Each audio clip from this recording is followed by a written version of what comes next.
오늘 저와 여러분들이 함께 나누실 말씀은 마태복음 21장 42절 말씀, 마태복음 21장 42절 말씀, 한 목소리로 하나님의 말씀을 우리말 성경으로 같이 읽으시겠습니다.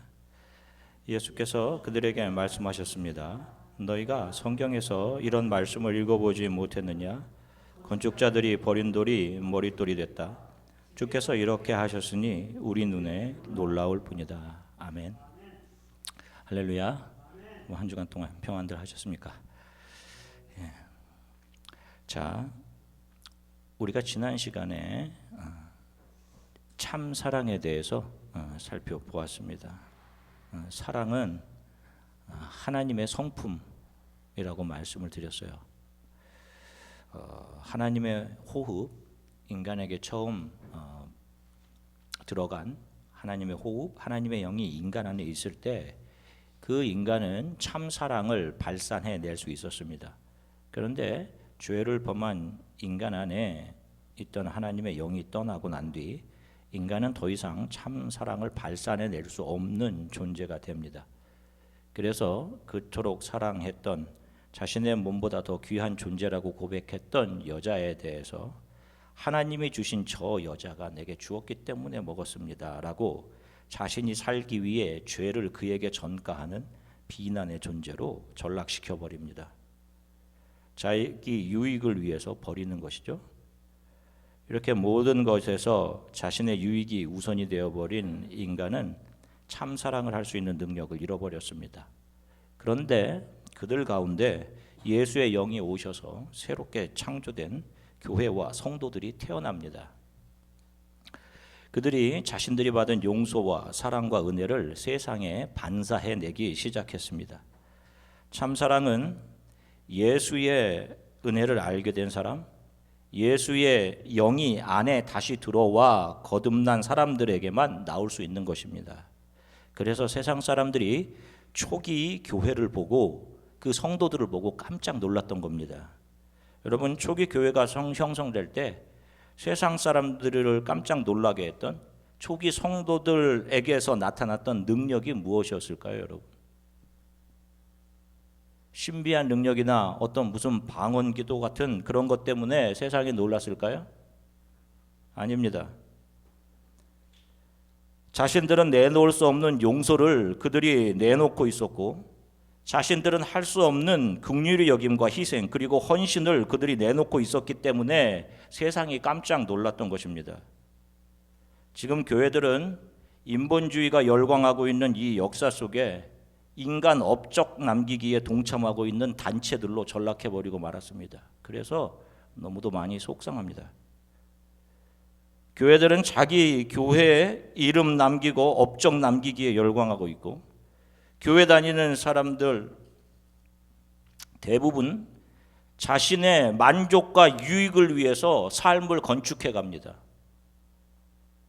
하나님을 떠난 인간들은 스스로의 힘으로 자기 자신을 보호해야 했습니다. 그래서 그들이 시작한 일이 바로 성 쌓기입니다. 성경을 보면 인류가 최초로 쌓은 성의 이름은 에녹입니다. 그것이 바로 아담의 장자로 동생 아벨을 시기하여 죽였던 가인이 쌓은 성입니다. 그 이름이 에녹성입니다. 그 성이 성경에 처음으로 등장하는 인류가 스스로의 손으로 세운 성의 이름입니다. 자, 가인은 비은혜가 지배하는 세상 나라에 속한 사람들을 상징합니다. 그리고 그의 동생 아벨은 은혜가 판치는 세상 속에서도 은혜를 붙잡고 은혜의 법칙 안에서 살아가는 교회와 성도들을 상징합니다. 오늘 예수님은 세상 사람들을 향해서 너희 건축자들아 라고 하십니다. 이 세상 나라에 속한 사람들은 평생을 건축자로 살아갑니다. 그들은 평생에 걸쳐 자신이 원하는 욕망을 건축하고 그 욕망의 건축물들을 자기네 삶 속에서 세워갑니다. 창세기 4장 17절의 말씀 한 목소리로 우리말 성경으로 같이 읽겠습니다. 가인이 그의 아내와 동참하니 그녀가 임신해 에녹을 낳았습니다. 가인은 성을 세웠는데 그 성의 이름을 아들의 이름을 따서 에녹이라 지었습니다. 아멘. 보세요. 살인자 가인이 하나님의 얼굴을 피해서 에덴 동쪽에 노시라는 땅에 거주하면서 아들의 이름을 붙여 세운 성이 바로 에녹성입니다. 가인이 성을 쌓았다라고 기록을 하는데 영어 성경 NIV로 보면 Cain was then building a city라고 되어 있습니다. building a city라는 말을 한마디로 표현하면 civilization입니다. 문명, 문화의 틀이 바로 가인, 살인자 가인, 세상 나라에 속한 사람들에 의해 만들어진 것입니다. 여러분들이 그 안에서 지금 돌아가고 있는 거예요, 이 역사가.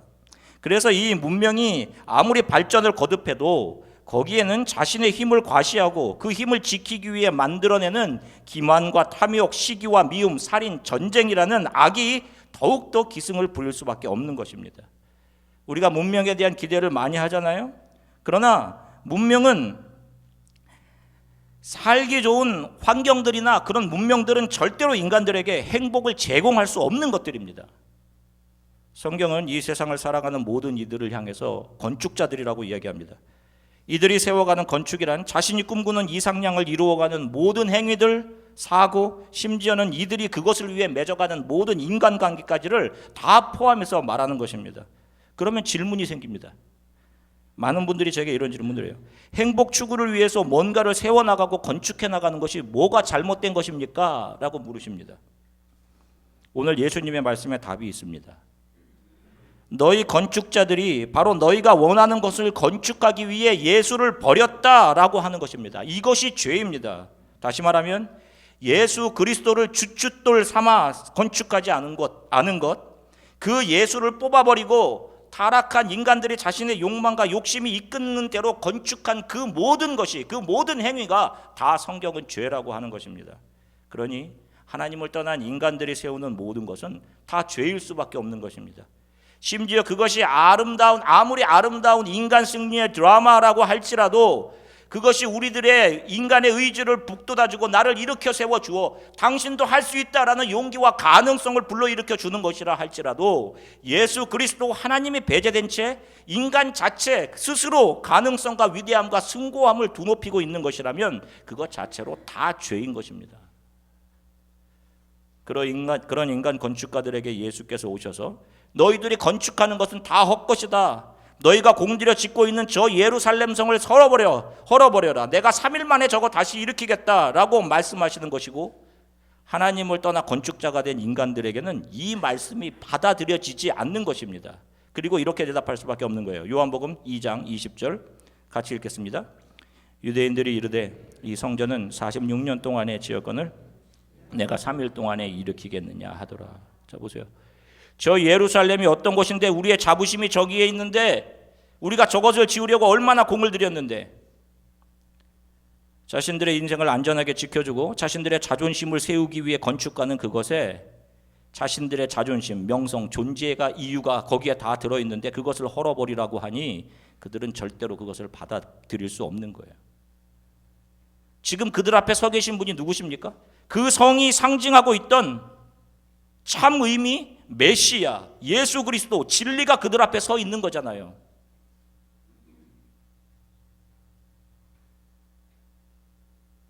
잠시 살다가는 이 땅에서 자신의 유익과 잘됨, 세상에서의 성공을 삶의 이유로 삼고 있는 사람들은 자신의 생각과 의지, 가치가 진짜, 진리, 참 복음의 말씀에 부딪힐 때 예수의 발 앞에 엎드려 회개하는 것이 아니라 예수를 들어서 자신이 세운 건축물 바깥으로 내다 버릴 수밖에 없는 것입니다.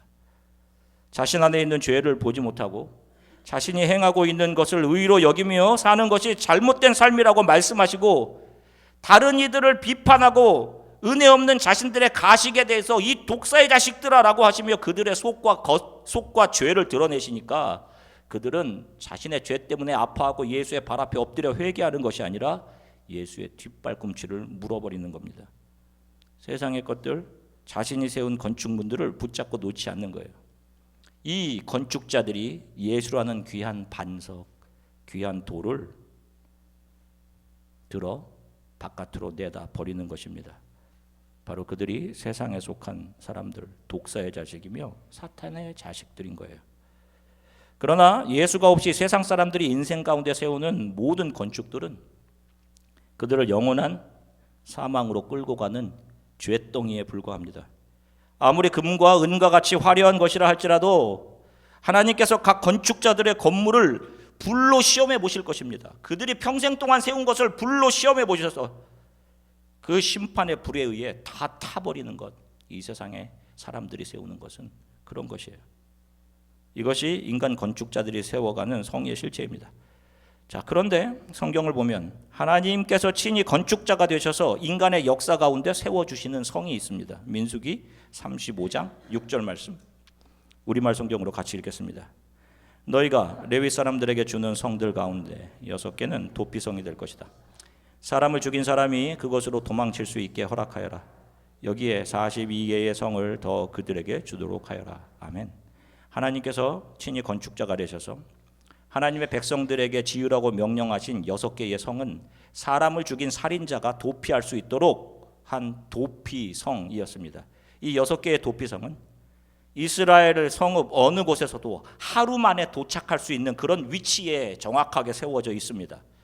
도피성이라는 것은 가인과 같이 의도적으로 살인을 저지른 것이 아닌 우발적으로 살인을 저지른 사람들이 자신들의 보복을 피해, 그 가족들이 보복할까 봐 그 보복을 피해 도망해서 피할 수 있도록 세워진 성이었습니다. 그래서 도피성입니다.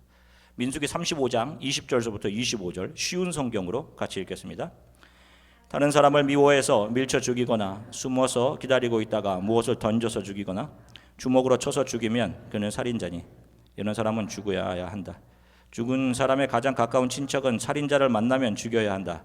그러나 미워하는 마음이 없이 실수로 사람을 밀치거나 실수로 무엇을 던져서 사람을 맞히거나 사람을 죽일 만한 돌을 실수로 떨어뜨려 사람을 죽였다면 그 사람은 해칠 마음이 없었고 자기가 죽인 사람을 미워하지도 않았으므로 이스라엘의 모든 무리는 어떻게 할 것인가를 결정해야 한다. 그들은 죽은 사람의 친척과 살인자 사이에서 판단해야 한다. 판단할 때 규례는 이러하다. 무리는 살인자를 죽은 사람의 친척에게서 보호해 주어야 한다. 무리는 살인자를 그가 도망갔던 도피성으로 돌려보내야 한다. 그는 그곳에서 거룩한 기름으로 기름 부음을 받은 대제사장이 죽을 때까지 머물러 있어야 한다. 아멘. 보세요. 의도적인 살인이나 우발적인 살인이나 사람의 생명을 앗아가는 것은 누구에겐 커다란 상실과 아픔을 주는 죄로부터 나오는 악한 행동이 분명합니다. 하나님 앞에서 죄를 지은 사람들에게 내려지는 형벌은 죽음입니다. 그런데 왜 하나님께서는 우발적인 살인자들이 살 수 있는 길을 열어놓으셨을까요? 아시다시피 저와 여러분 모두는 살인자들입니다. 형제 자매를 미워하는 것이 살인이라고 예수께서 말씀하셨기 때문입니다. 우리는 수많은 사람을 미워합니다. 그래서 우리 모두는 죄인들입니다.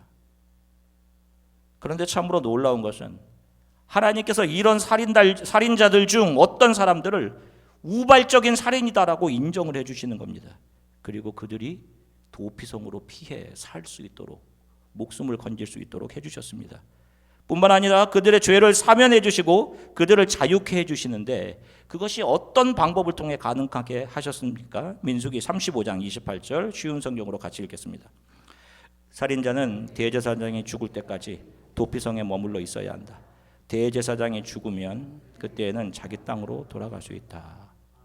너무도 이해하기 어려운 규정 아닙니까? 살인자가 자유롭게 자신의 집으로 돌아가기 위해서는 누가 죽어야 되는 거예요? 그 성의 대제사장이 죽어야 합니다. 이 대제사장은 누구를 예표합니까? 히브리서 4장 14절 쉬운 성경으로 같이 읽겠습니다. 우리에게는 하늘로 올라가신 대제사장이 계십니다. 그분은 바로 하나님의 아들 예수님이십니다. 그렇기 때문에 우리는 우리의 믿음을 굳게 지켜야 합니다. 아멘. 우리의 대제사장이 누구십니까? 예수 그리스도이십니다. 그 대제사장의 죽음을 통해서 살인자들이 죄에서 놓여지고 자유하게 되는 것입니다. 하나님이 건축자가 되셔서 이 인간의 역사 속에 세우신 성은 바로 예수 그리스도이십니다. 도피성은 예수 그리스도로 상징되는 성 참교회를 의미합니다. 그 성은 살인자들, 죄인들이 정죄와 심판을 피해 도피하는 성, 그런 도피자들이 모이는 곳입니다. 그리고 그런 죄인들을 안아내시는 대제사장이 계시는 성입니다. 하나님의 건축은 하나님을 떠나 죄 속에 살아가는 사람들을 긍휼히 여기셔서 예수 그리스도가 그들의 모든 죄를 십자가로 가져가셔 죽음으로 죄에 대한 두려움으로 살던 사람들이 예수 안에서 용서와 자유를 얻게 하신 그런 건축이었던 것입니다. 그래서 이 성 안에서는 연약할수록 부족할수록 더욱더 귀하게 여겨주시는 은혜, 매일 자신의 연약함과 무거운 죄로 가슴 아파하는 사람들을 정죄하지 않으시고 용서해 주시는 그 하나님의 은혜가 적용되는 것입니다. 그 예수 안에 사는 사람들, 그들이 모인 교회 안에 바로 이런 은혜의 원리가 적용되는 거예요. 아멘. 서로가 다 죄인임을 알기에 서로를 향해 긍휼히 여김이 있는 것입니다. 그래서 이 은혜의 원리가 적용되는 교회는 서로의 허물이 덮여지고 서로에게 친절히 대해지며 자신의 것을 자신의 것이라 하지 않고 누군가 예수를 알게 되는데 사용하는 일, 자신의 것을 기꺼이 사용하는 일들이 가능했던 것입니다. 이 땅의 건축자들은 이 세상의 힘의 원리로 살아가기 때문에 눈에 보이는 결과가 있고 그래서 뭔가 더 가지고 누리면 거기에 행복이 있을 것처럼 생각을 합니다. 반면에 도피성 대신 예수께로 피하는 도피자들은 받은 은혜가 얼마나 큰지를 깨달아 은혜의 원리로 살아가는 사람들이기 때문에 매일 하나님의 은혜에 감격해서 살 뿐만 아니라 자기를 부인하고 자기를 내어주는 십자가의 길을 걸어갑니다. 그렇기 때문에 그들의 이름이 아벨인 것입니다. nothingness, 아무것도 아님이라는 의미예요. 아벨. 우리는 이 인생을 세상에서 자신의 만족과 유익을 채우기 위한 건축자로서의 삶이 아닌 예수께 피하는 도피자로서의 삶을 사는 사람들이 되어야 하는 것입니다. 그들이 순례자들인 거예요, 여러분. 나그네들이고. 우리는 그렇게 예수께 피하는 사람들로 이 세상을 살아가는 겁니다. 그분 안에서 그분의 죽음으로 우리는 죄와 사망에 놓여 영원한 생명을 얻게 되는 것입니다. 여러분들 마찬가지이십니다. 여러분들 가운데서도 여러분들의 인생을 스스로 디자인할 수 있다라고 생각하고 스스로의 힘으로 행복을 만들어낼 수 있다라고 생각하시는 분들은 죄송하지만 건축가들이십니다. 그러나 우리 크리스찬들은 건축자들이 아니라 이 세상에서 예수께로 피하는 도피자들입니다. 하나님을 예배함 없이 세상에서 성공하려 하시면 안 돼요, 여러분. 여러분들이 크리스찬이 맞다면 우리 크리스찬은 오늘 하루를 하나님을 경외함으로 살아가는 사람들인 것입니다. 성도는 오늘을 하나님 앞에 정직하게 살아내므로 미래를 하나님의 손에 맡기는 사람들이에요. 바로 오늘 하나님을 온전히 경외하지 않고 하나님 앞에 정직하지 않은 사람에게 더 성숙한 신앙인으로서의 미래는 있을 수 없는 겁니다, 여러분. 더 큰 믿음의 사람이 될 수 없는 거예요, 여러분. 그런데 안타깝게도 많은 사람들이 이 기독교를, 크리스티애니티를 오해하고 있어요. 얼마나 인간이 타락했으면 기도를 통해서도 자기를 자랑한다니까요. 기도한다는 사람들이 있어요, 교회에 가면. 그런 분들이 다른 사람들을 자기는 기도하는 사람, 저 사람은 기도하지 않는 사람이라는 분리를 만들어냅니다. 또 말씀을 통해 하나님의 은혜를 더 알려고 하지 않고 어떤 기적이나 신비로운 일들을 더 기대를 해요. 전에 어떤 목사가 집회 강사로 이 지역에 와서는 이제는 강단에서 말씀이 아닌 눈에 보이는 기적을 보여줘야 된다, 이런 말을 하는 것을 듣고 아연 질색했던 적이 있습니다. 제가 담당하는 교회의 목사였다면 그 집회는 그 자리에서 끝을 냈을 것입니다. 그것은 인간의 갈급함을 하나님의 은혜로 채우고 전달하는 자리가 아니라 인간의 갈증을 소금물로 채우려는 사탄의 술수에 불과한 겁니다.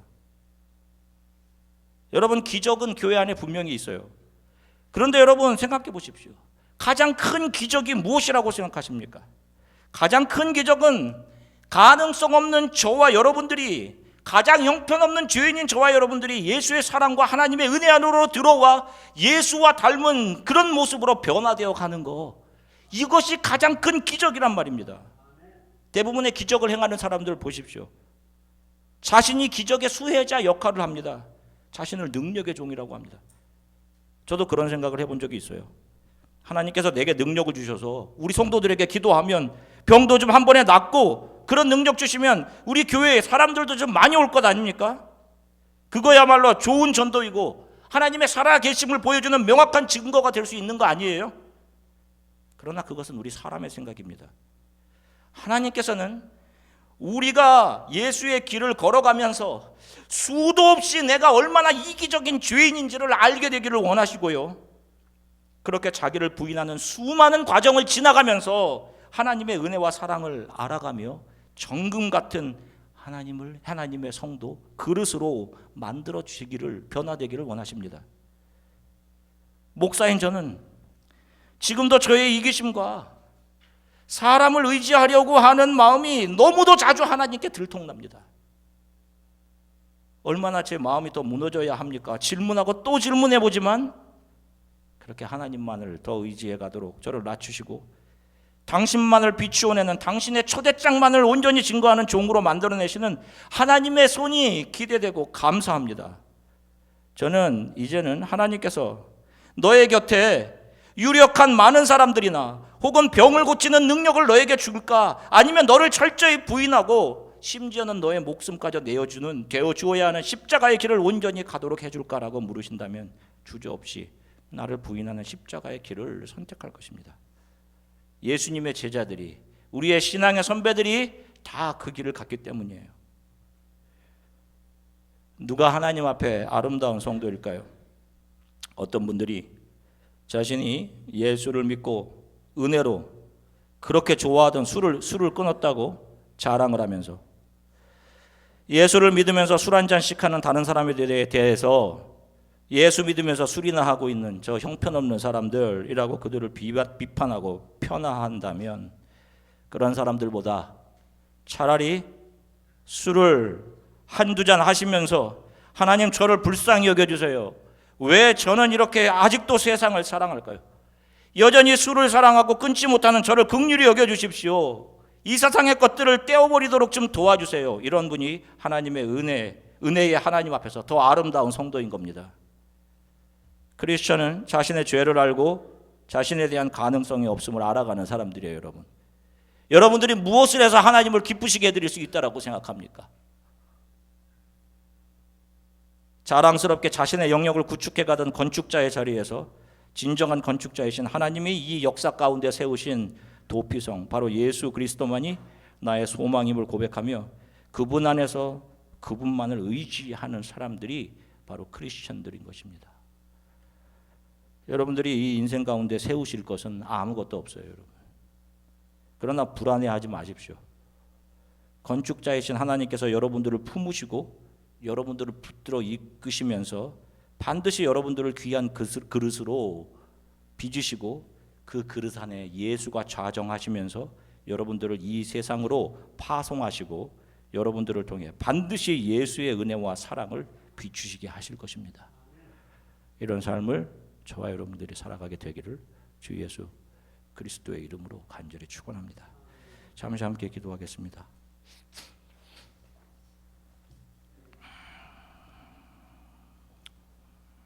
세상에서 할 것이 많아서 또 내 일 때문에 많이 바빴다면 여러분 괜찮아요. 오늘 예배 나오셔서 하나님 말씀을 듣고 여러분들이 다시 한번 그 은혜를 붙잡으시면 됩니다.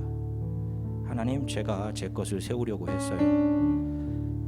건축자로 살아가려고 했습니다. 하나님, 제가 지금까지 살아온 모든 것이 다 하나님의 은혜입니다.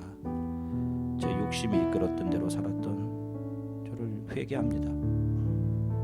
하나님을 경배하고 매일 하나님을 예배하며 그 하나님이 나의 도피성, 피할 성 되시며 그 하나님이 나의 삶을 이끌어 가심을 믿고 그 예수께 피하는 도피자, 순례자의 삶을 제가 살게 해주십시오. 우리 이렇게 잠시 우리의 삶을 회개하고 또 하나님의 은혜를 바라면서 잠시 기도하겠습니다. 그리고 세례식을 거행하겠습니다. 함께 기도하겠습니다.